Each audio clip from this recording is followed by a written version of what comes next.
कृष्ण पण आपल्याला तेवढाच प्रिय आहे आणि कृष्ण तर देव आहे. मग कृष्ण कसं काय कर्णावरती अन्याय होऊ देईल? काहीतरी चुकतंय असं वाटायला लागलं.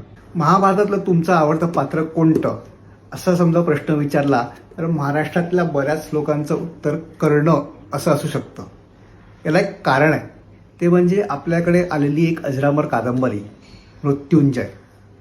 ही कादंबरी वाचली नाही असा मराठी वाचक मिळणं कठीण आहे. माझ्या पिढीतल्या तर अनेक लोकांचं वाचनच मृत्युंजय वाचून सुरू झालं. सुंदर कलाकृती आहे ती. वाचताना असं वाटतं आपण त्या पात्रांमध्ये जगतोय. कर्णाचा तो श्वास, त्याच्या वेदना, त्याचे विजय हे सगळे आपण आपल्या हृदयात अनुभवत असतो. कर्णाच्या व्यक्तिमत्वातलं तेज, नम्रता, त्याचा उदारपणा, त्याचं चारित्र्य, आदर्श या सगळ्या गोष्टींचं इतकं सुंदर चित्रण शिवाजी सावंतांनी केलेलं आहे. कर्ण आपल्याला आपलासा वाटायला लागतं. कादंबरी वाचल्यानंतर न्याय अन्याय, प्रेम द्वेष, निष्ठा कर्तव्य या सगळ्यांबद्दलच्या संकल्पना थोड्याशा आपल्या हलायला लागतात. कादंबरी पूर्ण वाचून झाल्यानंतर सुद्धा हा कर्ण आपल्या हृदयात राहायला लागतो. आपण कर्णाच्या प्रेमात पडतो.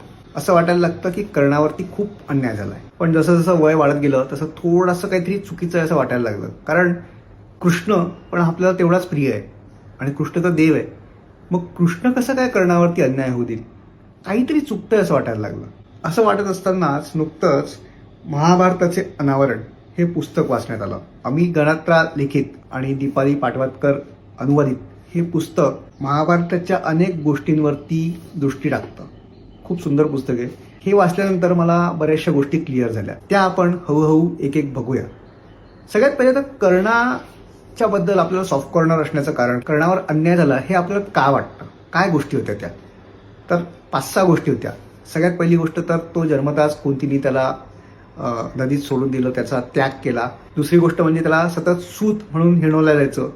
तिसरी गोष्ट म्हणजे तो अर्जुनापेक्षाही श्रेष्ठ धनुर्धर होता, योद्धा होता, पण केवळ द्रोणाचार्य, भीष्म आणि कृष्णासारख्या लोकांच्या बायस्ड वागण्यामुळे अर्जुनाला नेहमी वरचं स्थान दिलं गेलं. चौथी गोष्ट म्हणजे तो खूप दानशूर होता आणि त्याचा गैरफायदा घेतला गेला. इंद्राची गोष्ट आपल्याला माहिती आहे.